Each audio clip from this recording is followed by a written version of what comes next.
ইল্লাল্লাযীনা আমানু ওয়া আমিলুস সালিহাত ওয়া তাওয়াসাউ বিল হক।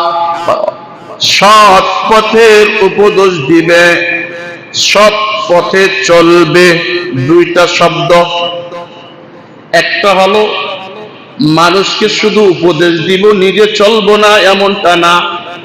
আমরা মানুষকে উপদেশ দেওয়ার জন্য খুব ভালো বুঝি, কিন্তু নিজের বেলায় মানতে চাই না।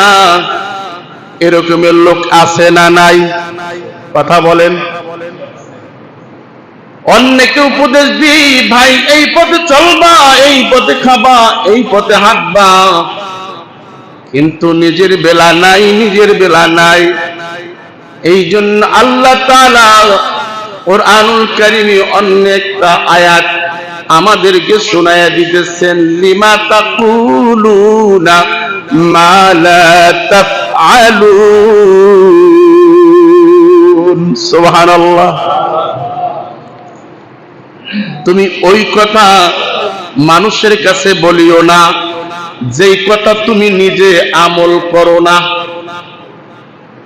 নিজে আমল করো না।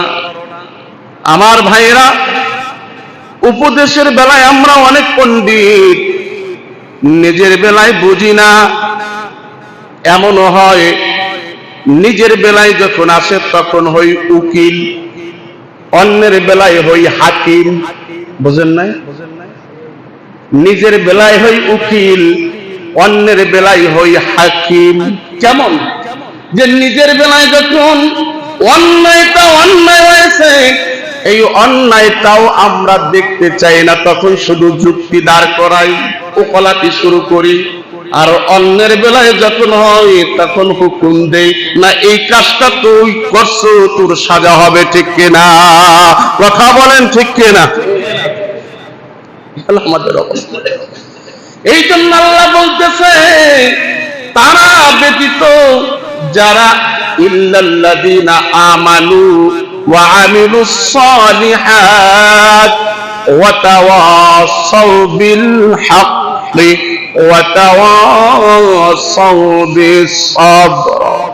যারা নিজেও হক পথে চলে, হকের কথা মানুষকে দাওয়াত দেয়। সুবহানাল্লাহ বলেন। আর 4 নম্বরে বৈশিষ্ট্য হলো তারা যারা ওয়া আমিলুস সালিহাতি ওয়া তাওয়াসাউ বিল হাক্কি ওয়া তাওয়াসাউ বিস সাবর। সবর করে। কি করে ভাই? সবর করে। সবরের বড় দাম আল্লাহ তাআলা অন্য আয়াতে জানিয়ে দিয়েছে।